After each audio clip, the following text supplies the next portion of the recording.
बिस्मिल्लाहिर्रहमानिर्रहीम बिस्मिल्लाहिर्रहमानिर्रहीम। हमने कल पढ़ा था नॉइज़ पोल्यूशन क्या होता है, किस यूनिट में मेजरमेंट किया जाता है। जैसे कि मैंने आपको पहले ही कहा है, डेसिबल में मेजरमेंट किया जाता है। नॉइज़ पोल्यूशन की डेफिनेशन हमने पढ़ी है। जो आज का हमारा जो टॉपिक है वो है सोर्सेज ऑफ नॉइज़ पोल्यूशन। यानी नॉइज़ जो होता है, जो है अनवांटेड साउंड होता है, अनप्लीजेंट साउंड होता है, कहाँ कहाँ से प्रोड्यूस हो जाता है।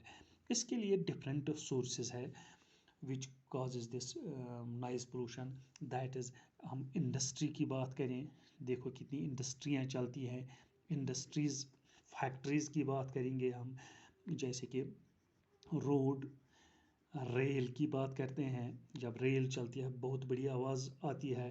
अगर हम एयर ट्रांसपोर्ट की बात करें, जैसे कि जो जेट एयरवेज चलते हैं, एरोप्लेन्स चलते हैं, या बाकी जो एयर ट्रांसपोर्ट चलता है, बहुत सारा साउंड प्रोड्यूस होता है जिनका बहुत ही हार्मफुल इफेक्ट होता है लिविंग ऑर्गेनिजम्स पर। लाउड स्पीकर्स जो होते हैं, लाउड स्पीकर्स हम आजकल के ज़माने में इस्तेमाल करते हैं रिलीजियस फंक्शंस में, या म्यूज़िक्स में, या मैरिजेस पे, या बर्थडे पार्टीज़ पर लाउड स्पीकर्स जो हम इस्तेमाल करते हैं, बहुत सारा साउंड प्रोड्यूस हो जाता है। या अगर हम कंस्ट्रक्शन इक्विपमेंट्स की बात करें, जैसे कि वो इक्विपमेंट्स जो हमें कंस्ट्रक्शन के लिए काम कर रहे हैं, जैसे कि मिक्सर जिससे हम वो सीमेंट बाजरी मिक्स करते हैं, या बाकी चीज़ें हम उनके लिए इस्तेमाल करते हैं, या हम खिड़कियाँ बनाने के लिए मशीनरी यूज़ करते हैं। Different machinery is used for construction purposes, उनसे बहुत सारा साउंड्स प्रोड्यूस हो जाता है। इसी तरीके से अगर हम देखेंगे क्रैकर्स, फायर क्रैकर्स की बात अगर हम करेंगे तो वहाँ पे साउंड बहुत ज़्यादा प्रोड्यूस हो जाता है। इसी के लिए जो हम घर में जो हमारे इंस्ट्रूमेंट्स है, टीवी है, बाकी रेडियो है, बाकी चीज़ें हैं, उनसे बहुत सारा साउंड प्रोड्यूस हो जाता है। इसी जगह से बहुत बड़ी जमलिंग होती है, कंक्रीशन पर्पस होते हैं, वहाँ सारा ये जो होता है साउंड प्रोड्यूस होता है। इनको हम noise sources of noise pollution का नाम देते हैं। इसी तरीके से इफेक्ट्स की बात अगर हम करेंगे कि इनसे क्या, नॉइज़ पोल्यूशन से कौन कौन से इफेक्ट्स होते हैं।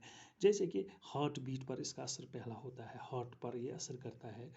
ब्रीथिंग में प्रॉब्लम हो जाती है, क्योंकि ब्रीथिंग में प्रॉब्लम क्यों होती है, क्योंकि इससे construction of the blood vessels हो जाता है। जो ब्लड वेसल्स हमारे होते हैं वो तंग हो जाते हैं।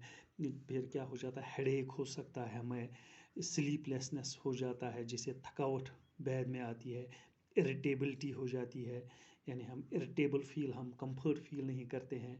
या लाउड नॉइस अगर 130 डेसिबल के अगर ऊपर होगा, ईयर ड्रम का खतरा होता है। जो हमारा ईयर ड्रम होता है कानों में, उसका खतरा होता है कि हम हियरिंग लॉस कर सकते हैं।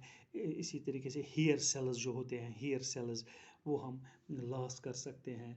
हेयर सेल्स लॉस होते हैं, यानी परमानेंट लॉस ऑफ हियरिंग हो सकती है। इसी तरीके से लर्निंग में भी वो प्रॉब्लम करते हैं। This is some effects of the noise pollution. Thank you.